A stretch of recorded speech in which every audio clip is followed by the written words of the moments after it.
Where's the ATM card? Let me handle it, Donald said to me as I battled cancer and endured a hospital stay. His triumphant smirk hinted at sinister intentions now that he possessed the ATM card. Just so you know, there's $500,000 in there. Handle it well, I informed him, trusting him not just as my husband but also as a part of my carefully laid plan. I disclosed the ATM card's location, aware of the risks but determined to turn the tables. When I returned home, hoping to retrieve some belongings, I found a divorce application on the table, confirming my suspicions. The ATM card was gone, the operation successful. To anyone else, it might have seemed like a hopeless situation, but for me, it was just the beginning of my revenge. I'm Emily, a housewife in my 40s. Initially, Donald and I had a problem-free marriage, but it all soared due to Donald's true nature. A deception that started 2 months into our marriage. He masqueraded as a kind, caring husband but revealed a belief that a wife must always prioritize her husband, underpinning his terrible personality. Donald constantly subjected me to harsh words, believing a wife should be subordinate. You should always listen to what your husband says, was his mantra. Failure to fulfill his whims would prompt cruel remarks like, "Aren't you capable of listening to your husband? You're a failure as a wife." His demands extended to household chores, insisting on washing his clothes separately and having his room cleaned first, no matter how unreasonable. Even meals were subject to his unpredictable moods. A wife's job is to serve what her husband wants to eat, he'd say, rejecting even his favorite dishes if they didn't suit his fancy. It was unreasonable, yes. I am Donald's wife, but that doesn't make me omniscient or capable of reading his mind. If he didn't want to eat something because he wasn't in the mood, he could have simply told me beforehand what he wanted. But Donald never did that, making it increasingly difficult to cater to his whims. I was honestly fed up with his childlike tantrums. It became unbearable. Yet I knew I couldn't ignore his demands completely because each mistake I made worsened the atmosphere at home and further deteriorated our relationship.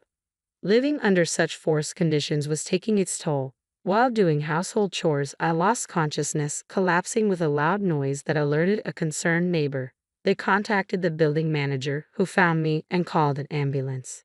Taken to the hospital and regaining consciousness, I was immediately admitted for tests. My wishful thinking, hoping they wouldn't find anything wrong, was shattered when I was diagnosed with cancer. Whether it was caused by stress or not, I experienced severe dizziness that left me unable to stand. A nurse had to support me as I sat down suddenly.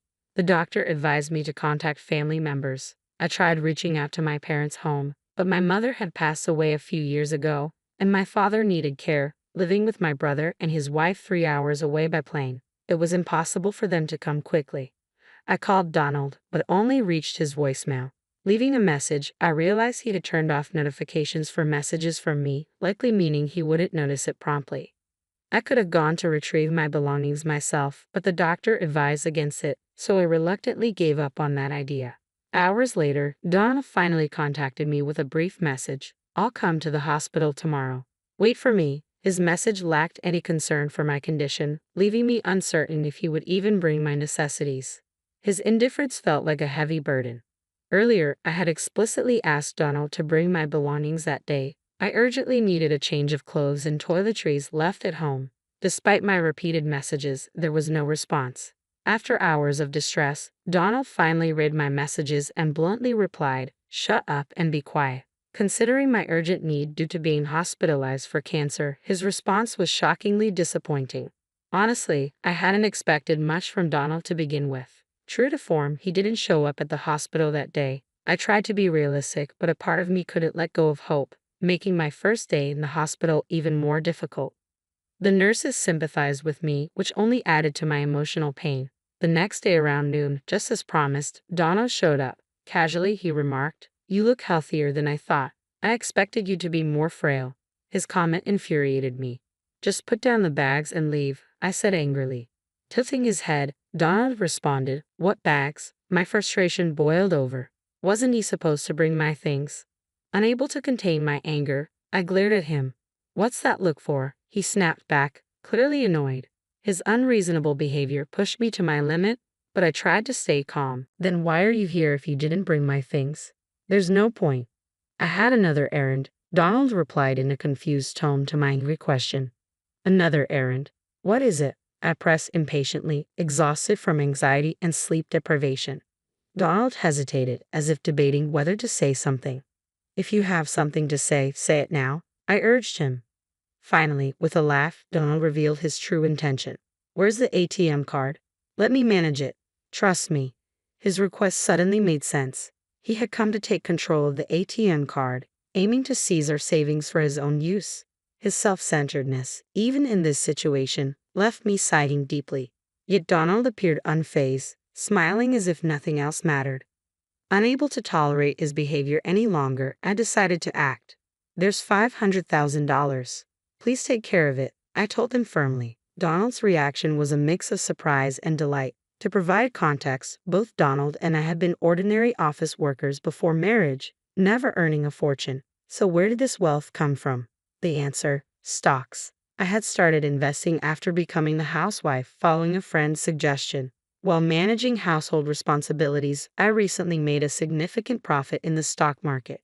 Initially intending to keep this $500,000 secret, fearing Donald's selfish actions if he knew about it, my desire for revenge drove me to reveal its existence. Donald's reaction to the unexpectedly large amount confirmed my suspicions. Smiling gently at him, I said, "The ATM card is in the third drawer of the shelf. You'll manage it, right?" Donald seemed dumbstruck but quickly regained his composure. "Understood," he replied energetically. It appeared he had fallen perfectly into the trap. "I'll leave the rest to you," I said as he briskly left the room. Unaware of the obvious trap, Donald seemed convinced everything was going according to his plan. However, withdrawing such a large sum wouldn't be easy. Fortunately, it was a holiday, and the bank's counters were closed. Donald, occupied with work the next day, wouldn't likely withdraw the money until the evening, giving me enough time to execute my revenge plan after discussing it with my doctor. I was granted permission to leave the hospital briefly, and tomorrow my revenge would unfold. Unable to wait until then, I decided to return home to retrieve my belongings. This was merely a pretext. My real goal lay elsewhere. Despite missing home dearly even for just a day, I knew Donald would be at work, leaving the house empty. Upon entering, I spotted two papers on the living room table, a divorce application and a hastily written letter. "Sorry for the rush, but let's get divorced. Please write and submit the divorce application," the letter read. With caution, I checked the shelf and confirmed my suspicion. The ATM card was gone. Donald had taken it. Ordinarily, one might feel dismayed at such a significant sum being stolen, but I couldn't help but smile. "Operation successful" slipped out of my lips. If Donald had been present, he would have been furious, wondering what I meant. First, I filled out the divorce application. Then, I gathered the essentials needed for my hospital stay and left the house we had shared for so many years. Of course, I submitted the divorce application on my way out, severing all ties with him. Back at the hospital, I prepared for the challenges ahead, discussing various matters with my doctor. Later, while relaxing in my hospital room, I noticed several missed calls on my phone, all from Donald. He had also sent messages asking how to withdraw the money or something similar. Not wanting to disturb my roommate, I moved to the common area where phone calls were allowed and returned Emily's call. "Finally, I can't withdraw the money. Please tell me how to do it." Donald's voice sounded more frantic than I had imagined. Clearly, he needed the $500,000 immediately for some urgent reason, but I felt no obligation to help him. "If you can't withdraw it, just give up," I replied coldly, my distress evident in my tone. "Don't be so harsh. We were husband and wife after all. Maybe we should help each other out," Donald pleaded. "What nonsense about being husband and wife, about helping each other," I retorted sharply. Donald's actions betrayed nothing noble. He was driven purely by greed. There was no way I would entertain Donald's appeal to sentiment. "Are you having trouble withdrawing the money?" I asked, trying to maintain some semblance of detachment. "Yes, I urgently need the $500,000. Please help me." Donald's voice trembled with desperation. It was the weakest I had ever heard him.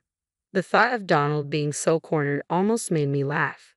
But I decided to confront him with the harsh reality. "The method is correct, but the ATM card you have now won't work anymore," I stated bluntly. Donald's voice rose in disbelief. "What do you mean? Normally, an ATM card should work."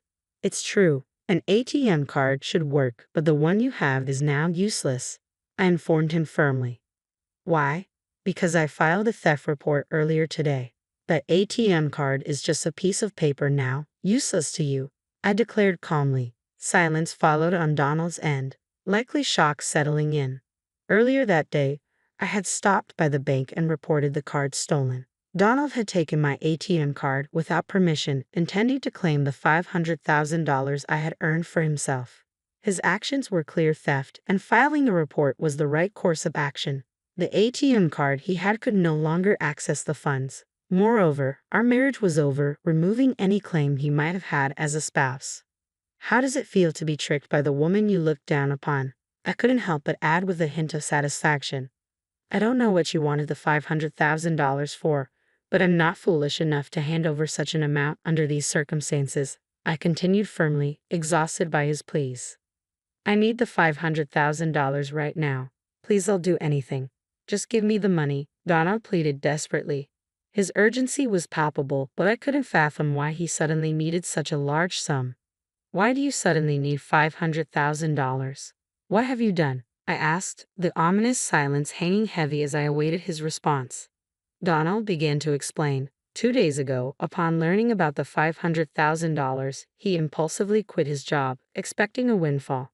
He spent a large portion on gambling, accumulating a debt of $300,000. Now, lenders were demanding repayment within a week, or his future was uncertain. Donald believed he could resolve everything with the ATM card linked to the $500,000. He continued living lavishly, assuming the funds were his. However, when he attempted to withdraw the money that evening, he discovered the card was useless. Now, without the $500,000, my future is uncertain, Donald admitted, his desperation evident. He had abandoned the divorce papers and shamelessly contacted me for help. I don't know what will happen if this continues. Donald's voice trembled with panic, and it seemed there was no falsehood in his story. His reckless actions elicited a deep sigh from me. Donald had done the unthinkable. Seduced by the allure of a large sum of money, he had recklessly spent $300,000 in just a few days. The old me, who had once tolerated his terrible behavior and modestly lived with Donald, might have extended a helping hand. But now I was a different person. There was no love left for Donald, and no matter how much he begged, I felt no pity, only a faint amusement that he thought I would care. Still, Donald hadn't given up. Please help me, you're the only one I have left, he pleaded desperately. His appeals grated on my nerves. I want to rid myself of this nuisance and focus on my treatment. This was a situation of Donald's own making. If he had shown concern for me as a husband and brought my things on the day I asked, I might have considered sharing some of the $500,000 with him, but he had chosen otherwise. I'm sorry, but I have no intention of giving you the $500,000 or helping you.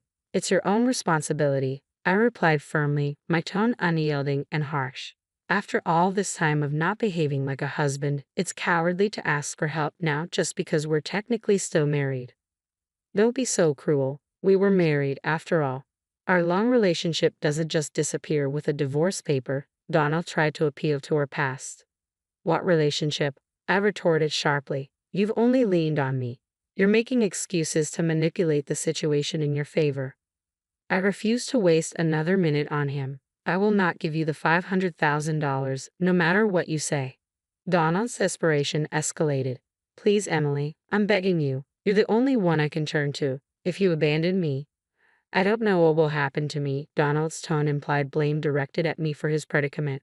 But it was Donald's reckless spending that had brought him to this point. If only he hadn't splurged so carelessly, he wouldn't be facing such a dire future. If he hadn't cut me off thinking he had access to money, none of this would have happened. Stop making excuses. You're facing the consequences of your own actions. Handle it yourself, I told him firmly before ending the call. Ignoring several subsequent calls from Donald, I blocked his contact to ensure no further communication.